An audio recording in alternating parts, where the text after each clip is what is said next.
Friends, मैं दिनेश कुमार, स्वागत है आपका आपके कोचिंग चैनल पर।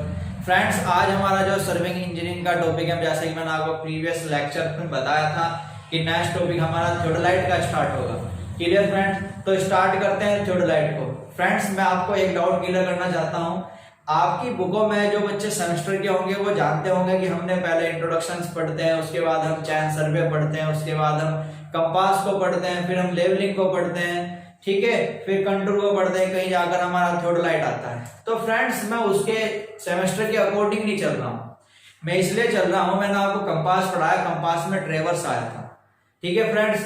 तो ट्रेवर्स वो उतना ही नहीं है कि दो टाइप का होता है, ट्रेवर्स पर न्यूमेरिकल्स भी बनते हैं, ठीक है, एरर निकालने के क्वेश्चंस भी बनते हैं। अब आप जानते हो कि कोई अगर ट्रेवर्स हमने इस टाइप से बनाना शुरू किया, आप जानते हैं क्लोज ट्रेवर्स वो कहलाएगा जो जहां से शुरू हुआ वहीं जाकर मिल जाना चाहिए। अब ये तो मिल नहीं रहे, तो ये बीच का एरर आ गया, तो इस एरर को फ्रेंड क्लोजिंग एरर बोलते हैं। तो ये क्लोजिंग एरर जब आप थियोडोलाइट पढ़ लोगे तब समझ में आएगा। इस क्लियर? तो हमारा जो ट्रेवर्स है उसको पढ़ने के लिए थियोडोलाइट पढ़ना पड़ेगा। यहाँ पर ट्रेवर्स और थियोडोलाइट दोनों कंप्लीट हो जाएंगे। Clear friends? तो ये टॉपिक एक दूसरे से जुड़े हुए हैं। फिर जाके लेवलिंग पढ़ेंगे, तो ऐसे हम सीरियल चलते रहेंगे, टॉपिक आपको हर एक करा जाएगा। तो ऐसे मत समझना कि ये लेवलिंग छुड़ा दिया गया, जी नहीं। क्लियर? तो सीरियल वाइज चलूंगा। आप कोई भी हायर लेवल की एग्जाम की बुक उठाकर देखना, उसमें यही लेवल दे रखा है, चैन, कंपास, कंपास के बाद theodolite, levelling, plan table, contour, इस टाइप से आपको पूरा एक सीरियल दिया हुआ है, तो उसके अकॉर्डिंग चल रहे हैं। क्लियर? तो नेक्स्ट टॉपिक है हमारा थियोडोलाइट। तो शुरू करते हैं थियोडोलाइट। फ्रेंड्स, आप जानते हो कि बहुत ही बहुमूल्य उपकरण होता है, एक प्रीसाइज इंस्ट्रूमेंट होता है, ठीक है। थियोडोलाइट क्या है? आप कह सकते हो कि theodolite is a precise instrument, is a precise instrument which is used to find या which is used to measure horizontal and vertical angle. Theodolite एक प्रीसाइज इंस्ट्रूमेंट है। प्रीसाइज को बोलते हैं बहुमूल्य, बहुमूल्य उपकरण है, ठीक है। महंगा उपकरण आता है, ठीक है, बहुमूल्य यानी महंगा उपकरण है जिसका यूज हॉरिजॉन्टल और वर्टिकल एंगल निकालने में किया जाता है। तो आप कह सकते हो कि which is used to measure the horizontal and vertical angle, horizontal and vertical angle. Clear friend? याद रखोगे। दोबारा सुनो, आप कहोगे कि थियोडोलाइट एक बहुमूल्य उपकरण होता है जिसका प्रयोग हॉरिजॉन्टल और वर्टिकल एंगल को मापने में किया जा सकता है। ये बात जो मैंने कही है, ये बात मैंने डायरेक्टली कही है, डायरेक्टली, यानी कि ये जो कार्य हम कर रहे हैं हॉरिजॉन्टल और वर्टिकल एंगल का जो मेजरमेंट कर रहे हैं, ये हम डायरेक्टली कर सकते हैं इसके थ्रू, ठीक है। इसमें कुछ मेजरमेंट इनडायरेक्टली भी किया जा सकता है। इनडायरेक्टली की अगर बात करें तो इसकी हेल्प से हम किसी डिस्टेंस को भी मेजर कर सकते हैं और ऑब्जेक्ट के एलिवेशंस को भी माप सकते हैं। अगर मैं आपको इनडायरेक्टली की बात कराऊं, यहां पर इनडायरेक्टली की अगर बात करें, इनडायरेक्टली, तो इनडायरेक्टली का मीनिंग ये हुआ कि इसकी हेल्प से हम डिस्टेंस, ठीक है, also measure distance, elevation of object, at distance और elevation of object. Elevation friends vertical height को कहा जाता है। मैं आपको ये इंट्रोडक्शंस में बता चुका हूं, आरएल क्या होता है, एलिवेशंस क्या होता है, वर्टिकल हाइट क्या होती है, ये मैं आपको समझा चुका हूं। और ज्यादा डीपली के लिए लेवलिंग जब पढ़ेंगे वहां समझ में आ जाएगा, ठीक है। तो कोई ऑब्जेक्ट आपके पास, ये ग्राउंड है, ग्राउंड पर ये कोई वर्टिकल ऑब्जेक्ट है, ठीक है, तो इसको भी हम फाइंड कर सकते हैं, वर्टिकल ऑब्जेक्ट को भी हम फाइंड कर सकते हैं। किन्हीं दो पॉइंट्स के बीच की डिस्टेंस को भी हम इसकी हेल्प से मेजर कर सकते हैं, ठीक है। हॉरिजॉन्टल एंगल को मेजर कर सकते हैं, वर्टिकल एंगल को मेजर कर सकते हैं। अब थियोडोलाइट के और भी ज्यादा यूज हैं, देखना है कौन कौन से यूज हैं। फिलहाल तो ये समझ में आया आपका कि थियोडोलाइट एक बहुत ही बहुमूल्य उपकरण होता है जिसकी सहायता से हम हॉरिजॉन्टल और वर्टिकल एंगल माप सकते हैं सीधे, डायरेक्टली। इनडायरेक्टली बात करें तो इसकी सहायता से डिस्टेंस और ऑब्जेक्ट भी मापा जा सकता है। आल्सो का मतलब भी, ठीक है, मापा जा सकता है। अब इसके कुछ अदर भी यूज हैं, ठीक है, जिसको हम बोल सकते हैं मिससेलेनियस ऑपरेशन ऑफ थियोडोलाइट,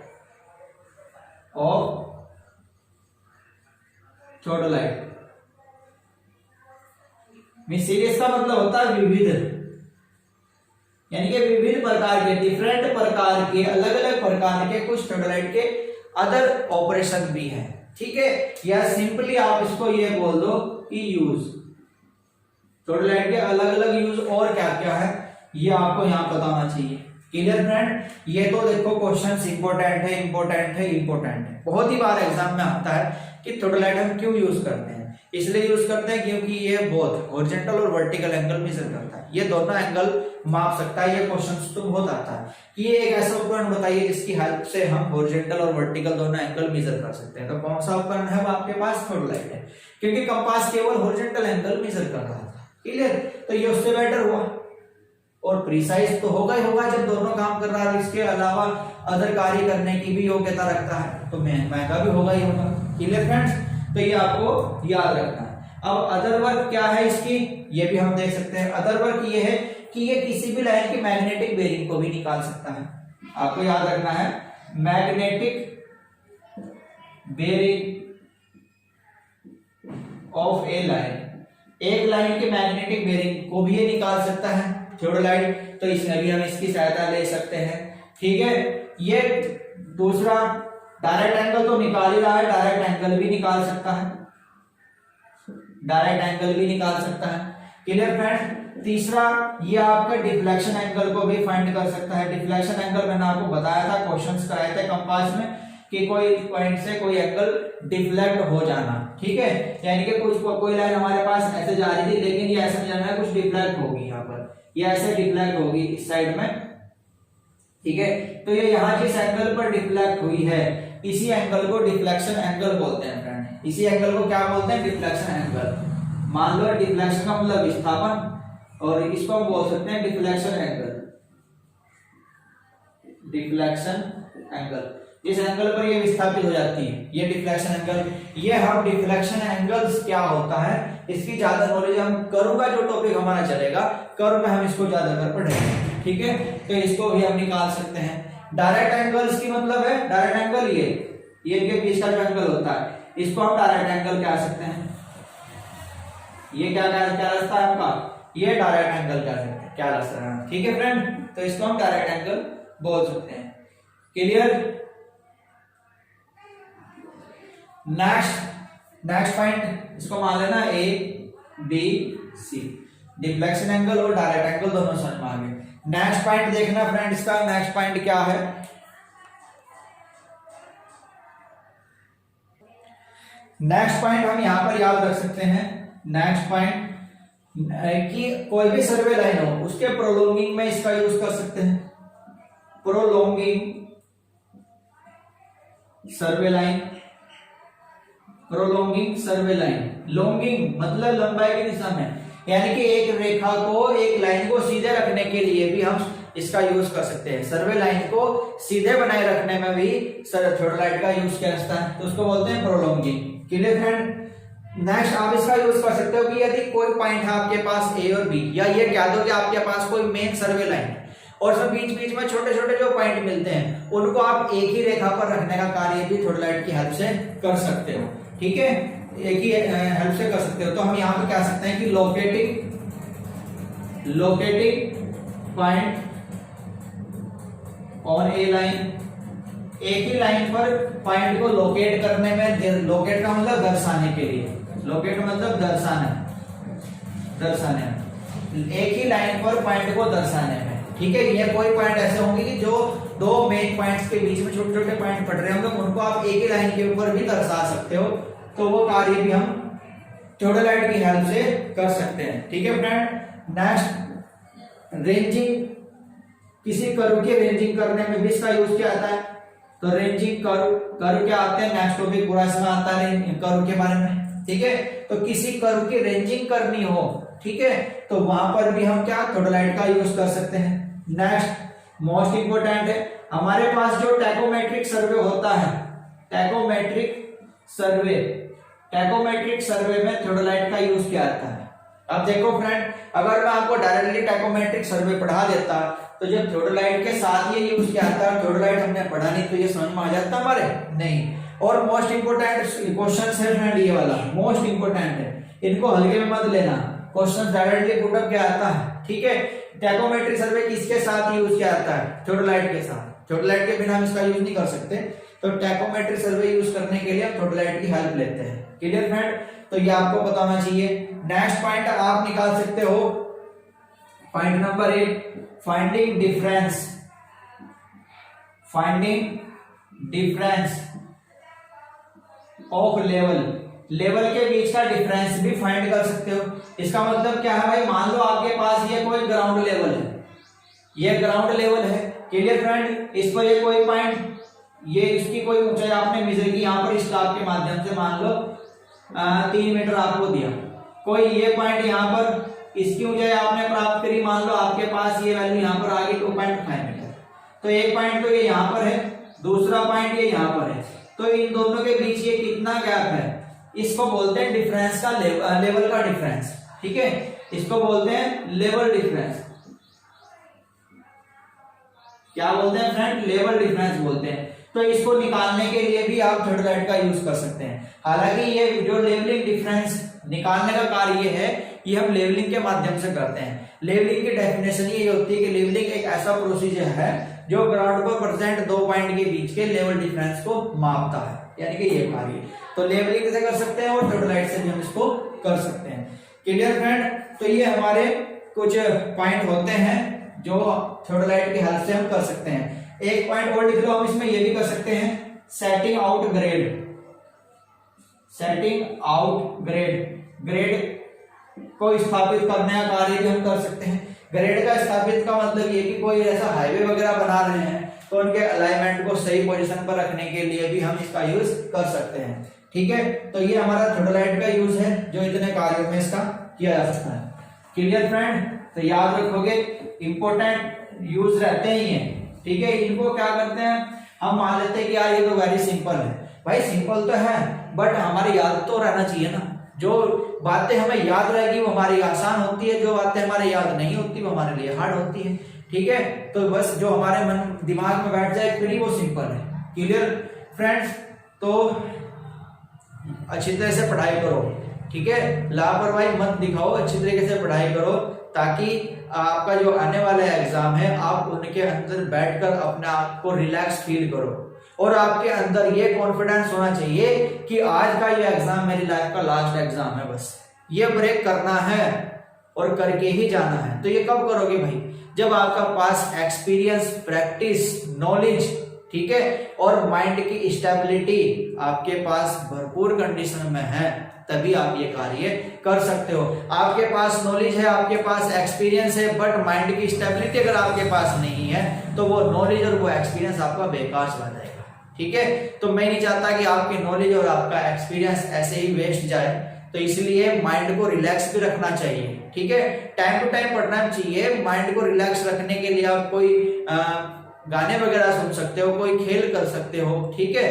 तो थोड़ी बहुत देर के लिए कोई म्यूजिक वगैरह सुन लिया करो, अपना थोड़ा बहुत खेल लिया करो, ठीक है। माइंड स्टेबल रहना बहुत ज्यादा जरूरी है पढ़ाई करने के लिए। क्लियर फ्रेंड, देखते हैं नेक्स्ट पॉइंट। आपको इसका याद रखना है, least count of theodolite, least count of theodolite, theodolite का न्यूनतम मान, ठीक है, या अल्पतक मान, यानी कि थ्योडोलाइट न्यूनतम से न्यूनतम कितना माप सकता है, ये आपको पता होना चाहिए। थ्योडोलाइट में जो मेजरिंग स्केल हमारे पास होते हैं, यानी कि जो ग्रेजुएशन सर्कल के ऊपर छपी हुई होती है, या जहां जहां पर हम कोई वैल्यूज पढ़ सकते हैं, एंगल पढ़ सकते हैं, तो इसमें हमारे पास फ्रेंड 2 प्रकार के स्केल होते हैं, ठीक है। यहां पर हमें 2 प्रकार के स्केल मिलने वाले हैं फ्रेंड। एक स्केल को हम बोलते हैं वर्नियर स्केल, वर्नियर स्केल जो मैं आपको पढ़ा चुका हूं, और एक हमारे पास होता है मेन स्केल। एक वर्नियर स्केल और एक मेन स्केल कैसे होता है, आपको कल की जो लेक्चर आएगा उसमें सबसे पहले पूरा थियोडोलाइट का फोटो मैं आपको दिखाने वाला हूँ, पूरा बना के दिखाऊंगा और उसके पार्ट को भी एक्सप्लेन करने वाला हूँ। उसके पार्ट में डायरेक्ट पढ़ा दूंगा तो समझ में नहीं आएगी जब तक आपके वो इमेज माइंड में मत ना बैठ जाए, ठीक है। तो उसके लिए बाद देखें, पहले इसके जो थियोडोलाइट के कुछ बेसिक क्वेश्चंस जो बन सकते हैं वो मैं आपको बताना चाह रहा हूँ, ठीक है। तो जो लीस्ट काउंट होती है थियोडोलाइट की दो होती है, वर्नियर स्केल के लिए अलग होती है फ्रेंड, और मेन स्केल के लिए हमारे पास अलग होती है। तो याद रखोगे जो हमारे पास मेन स्केल है इसकी लीस्ट काउंट होती है 20 मिनट की, ये न्यूनतम 20 मिनट तक माप सकता है। बट हमारे पास जो वर्नियर स्केल है ये भाई साहब इससे ज्यादा एक्सपीरियंस वाले हैं, ये ज्यादा एक्यूरेसी अपने अंदर रखते हैं, तो इसलिए ये 20 सेकंड तक न्यूनतम माप सकता है। वर्नियर स्केल जब आप पढ़ोगे ये केवल डिग्री और मिनट में आपको माप के देगा, ये डिग्री और मिनट में आपको माप के देगा, ये सेकंड तक आपका मेजर कर सकता है।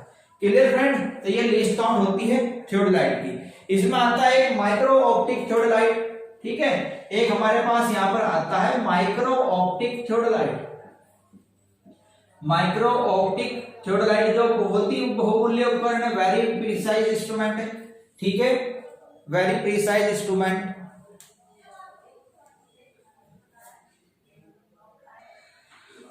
तो फ्रेंड थोड़ा लाइट का इश्यू हो गया था, अब ये सही है, ठीक है, देखना। तो जो माइक्रो ऑप्टिक थियोडोलाइट होता है फ्रेंड, इसकी लीस्ट काउंट होती है 1 सेकंड। 1 सेकंड तक माप सकता है, इतनी गहराई तक वैल्यू आपको दे सकता है। तो फ्रेंड आप खुद देख लो, ये 20 सेकंड या 20 मिनट और ये 1 सेकंड, तो इससे ज्यादा प्रिसाइज हुआ नहीं हुआ। तो काफी लार्ज प्रोजेक्ट आपके चल रहे हो तो वहां पर हम माइक्रो ऑप्टिक का यूज करते हैं, नॉर्मल वर्क में हम इनका यूज नहीं करते फ्रेंड। क्लियर। तो इसकी लिस्ट काउंट 1 सेकंड की होती है, याद रखना। नेक्स्ट हमारे पास एक आता है total station. Total station, total stations की लिस्ट काउंट बताएंगे फ्रेंड कितनी होती है। पढ़ा चुका हूं मैं आपको टोटल स्टेशन किस लिए यूज करते हैं। टोटल स्टेशन किस लिए यूज करते हैं, ये क्या काम करता है, ये मेजर करता है आपका horizontal angle, measure horizontal angle. ये आपको मैं इंट्रोडक्शन में लिखा चुका हूं, हॉरिजॉन्टल एंगल मेजर करता है। इसकी लिस्ट काउंट में फ्रेंड 1 सेकंड होती है, याद रखोगे। क्लियर। तो ये लिस्ट काउंट है आपके वर्नियर स्केल और मेन स्केल, मतलब थियोडोलाइट की या माइक्रो ऑप्टिक की या टोटल स्टेशन की। क्लियर। ये अब ये बात करते हैं फ्रेंड, आगे बढ़ाते हुए इस टॉपिक को, कि थियोडोलाइट जो हमारे पास होता है कि थियोडोलाइट कितने टाइप का हो सकता है। थियोडोलाइट के टाइप की बात करते हैं, थियोडोलाइट के टाइप की बात करते हैं कि थियोडोलाइट कितने टाइप के होते हैं। तो आप लिखोगे type of theodolite, type of theodolite, theodolite के टाइप। फ्रेंड थियोडोलाइट जो हमारे पास होता है ये हमारे पास 2 टाइप में हो सकता है, नॉर्मली जो हम यूज करते हैं, ठीक है। 2 टाइप में हो सकता है। And first is transit theodolite, first is transit theodolite and second is non transit theodolite, non transit theodolite. Transit theodolite और नॉन ट्रांजिट थियोडोलाइट, ये हमारे पास 2 प्रकार के थियोडोलाइट हैं यहाँ पर, ठीक है जी। अब ये पहली बात ये होते क्या है, इसे पढ़ने से पहले आपको ये जो वर्ड इसमें दिखाई दे रहा है ट्रांजिट, ट्रांजिट बोलते हैं फ्रेंड इसको, ट्रांजिट। ये क्या होता है इसके बारे में थोड़ा जान लेते हैं, तब आपको आगे बढ़ाता हूं कि ट्रांजिट थियोडोलाइट है क्या। देखोगे फ्रेंड हेडिंग है हमारी ट्रांजिट, ट्रांजिट। ये जो ट्रांजिट होता है ना फ्रेंड, इसी का ही हमारे पास एक नाम और है प्लंगिंग, प्लंगिंग, और एक नाम आता है इसमें रिवर्सिंग।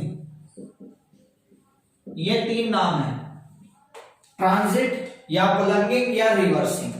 देखना कल आपको उपकरण दिखाऊंगा इसमें बना के थियोडोलाइट, तो और बेटर समझ में आएगा। हमारे पास जो थ्योडोलाइट होता है ना फ्रेंड, उसके अंदर टेलीस्कोप लगी रहती है, ये टेलीस्कोप दूरबीन जिससे हम देखते हैं, ठीक है, ये जो देखना का ये लगी रहती है। तो इस थ्योडोलाइट के अंदर हमारे पास दो एक्सिस होंगी, एक वर्टिकल एक्सिस और एक हमारे पास हॉरिजॉन्टल एक्सिस, एक वर्टिकल एक्सिस और एक हॉरिजॉन्टल एक्सिस, और यहीं कहीं पर इसमें लगी रहती है टेलीस्कोप। ये यहां पर हमारी क्या लगी रहती है, इसमें टेलीस्कोप लगी रहती है। Clear friend? ये तो टेलीस्कोप आप देखते हो कि टेलीस्कोप पूरी ऐसे घूम सकती है, ठीक है, ये पूरी घूम सकती है। तो देखना, यदि मैं टेलीस्कोप को अभी ये ऐसे देखो, बिल्कुल हॉरिजॉन्टल है, यानी कि 180 डिग्री के एंगल पर ऐसे रख दूं या ऐसे रख दूं, पूरे 180 डिग्री के एंगल पर है। अब मैं इसको यहां से उठा के अगर वहां लेके जाऊं ऐसे, तो मतलब ये 90 डिग्री का एंगल चलेगी। कितना एंगल चलेगी? 90 डिग्री का एंगल चलेगी। समझ गए? देखो यहाँ पर ये हॉरिजॉन्टल कंडीशन में है, मैं इसको यहां से ऐसे लेके आया, ऐसे लेके आया, तो कितना एंगल चली है? ये चल रही 90 डिग्री का। और मैं इसको और नीचे ले आया, तो पूरा कितना चल दिया हमारे पास? 180 का। दोबारा सुनोगे, ये जो दूरबीन है आप लोगों की साइड में है, मान लेते हो कि इसकी आई साइड जहां से मुझे देखना है, तो ये तुम्हारी साइड में है, मुझे ये अपनी साइड लेकर आनी है। तो इसके लिए मैं क्या काम करूंगा? मैं क्या काम करूंगा, इसको ऐसे चलाऊंगा, ये मैं यहां रोक दिया इसको, तो अभी ये कहीं नहीं गई, अभी ये नीचे की साइड में है। और कितना एंगल चल के आई हमारे पास? इतना, ये 90 डिग्री का। अब मैं इसको और आगे चला दिया, 90 आगे का कवर कराया, मेरी साइड में आ गई। तो यानी कि फ्रेंड, जो मैं टेलीस्कोप का ऐसे वर्टिकल में घुमा रहा हूं, ये वर्टिकल में घुमा रहा हूं, तो ये घुमाना ट्रांजिट कहलाता है। अब देखोगे, मैं इसको वर्टिकल में घुमा रहा था, वर्टिकल प्लेन में घुमा रहा हूं, वर्टिकल में घुमा रहा हूं, दूसरी जो एक्सिस बचती है उसके सापेक्ष घुमा रहा हूं। यानी कि मेरे पास ये हॉरिजॉन्टल प्लेन है और ये मेरे पास वर्टिकल प्लेन है। मैं इसको घुमा रहा हूं वर्टिकल प्लेन में, ऐसे घुमा, वर्टिकल में रहा हूं तो किसके सापेक्ष? हॉरिजॉन्टल के। अगर मैं इसको ऐसे घुमा दूं हॉरिजॉन्टल में, तो हॉरिजॉन्टल में घुमा रहा हूं तो वर्टिकल के सापेक्ष। देखो, हॉरिजॉन्टल में घुमा रहा हूं किसके सापेक्ष? वर्टिकल के, ठीक है। तो ऐसे घुमाना ट्रांजिट कहलाता है, ये घुमाना ट्रांजिट कहलाता है। वर्टिकल पर जब किसी टेलीस्कोप को वर्टिकल प्लेन में हॉरिजॉन्टल के सापेक्ष घुमाया जाता है, हॉरिजॉन्टल के अबाउट रोटेट कराया जाता है, तो उसको ट्रांजिट बोलते हैं। और जब यदि मैं इसको ऐसे घुमाऊं, हॉरिजॉन्टल प्लेन में घुमा रहा हूं तो वर्टिकल के सापेक्ष, हॉरिजॉन्टल प्लेन में घुमाना स्विंगिंग कहलाता है। क्या कहलाएगा? स्विंगिंग कहलाएगा। यह आने वाले टॉपिकों में मैं आपको पढ़ाने वाला हूं सर। क्लियर? तो ये जो ट्रांजिट है या प्लंगिंग है या रिवर्सिंग है, ठीक है, तो इसका मीनिंग है कि टेलीस्कोप को वर्टिकल प्लेन में, हॉरिजॉन्टल के सापेक्ष वर्टिकल प्लेन में रोटेट कराना। तो आप ये कह सकते हो कि टेलीस्कोप को वर्टिकल प्लेन में, या ये लिख दो हॉरिजॉन्टल के सापेक्ष, हॉरिजॉन्टल प्लेन के अबाउट वर्टिकल प्लेन में 180 डिग्री के एंगल पर घुमाना या रोटेट कराना, क्या कहलाएगा? प्लंगिंग या ट्रांजिट या रिवर्सिंग कहलाता है। ठीक है, कि टेलीस्कोप को हॉरिजॉन्टल प्लेन के सापेक्ष वर्टिकल प्लेन में 180 डिग्री के एंगल पर घुमाना ही क्या कहलाएगा? ट्रांजिट कहलाएगा। Clear friend? आप देखो इसकी डेफिनेशन खुद बनेगी, ट्रांजिट थ्योडोलाइट और नॉन ट्रांजिट थ्योडोलाइट। यानी कि ट्रांजिट थ्योडोलाइट एक इस प्रकार का थ्योडोलाइट होगा जिसमें थ्योडोलाइट की टेलीस्कोप 180 डिग्री घूम जाती होगी, यानी कि ये वाली कंडीशन रखती होगी तो ट्रांजिट, और जिसमें नहीं घूमती होगी नॉन ट्रांजिट। Clear friend? समझ में आ गई बात? तो ये आपका ट्रांजिट या प्लंगिंग या रिवर्सिंग, तीनों एक ही नाम है, याद रखोगे। ठीक है, तो इसकी अगर डेफिनेशन दें तो आप कह सकते हो कि ऐसे थ्योडोलाइट जिसमें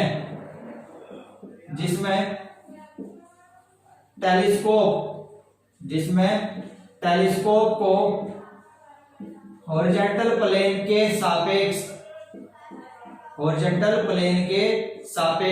बोलते हैं, अबाउट को के सापेक्ष वर्टिकल प्लेन में 180 डिग्री घुमाना। ऐसे थ्योडोलाइट जिसमें टेलीस्कोप को हॉरिजॉन्टल प्लेन के सापेक्ष वर्टिकल प्लेन में 180 डिग्री एंगल पर घुमाया जाता है, एंगल पर घुमाया यानी कि रोटेट किया जाता है, किया जाता है, उसे ट्रांजिट थियोडोलाइट, ट्रांजिट थियोडोलाइट कहते हैं। क्लियर फ्रेंड, याद रखोगे। और ये अब सिंपल हो गया जिसमें टेलीस्कोप 180 डिग्री पर नहीं घुमाई जा सकती, 180 डिग्री पर नहीं घुमाई जा सकती, याद रखोगे, बस इतना याद रखो सिंपल। 180 डिग्री पर नहीं घुमाई जा सकती, वो क्या कहलाएगी, नॉन ट्रांजिट थियोडोलाइट। तो ट्रांजिट थियोडोलाइट और नॉन ट्रांजिट थियोडोलाइट दोनों समझ में आए होंगे। ठीक है फ्रेंड, क्लियर यहां तक? ओके। देखना फ्रेंड, दो थियोडोलाइट हो रही हैं, माइक्रोमीटर थियोडोलाइट और वर्नियर थियोडोलाइट। सिंपल है, कोई बड़ी बात नहीं है। जिस पर एंगल्स पढ़ने के लिए वर्नियर का यूज करेंगे तो वर्नियर थियोडोलाइट, और माइक्रोमीटर का यूज करेंगे तो वो माइक्रोमीटर थियोडोलाइट। Clear friend? तो याद रखना, यदि ग्रेजुएटेड सर्कल पर रीडिंग के लिए, यदि ग्रेजुएटेड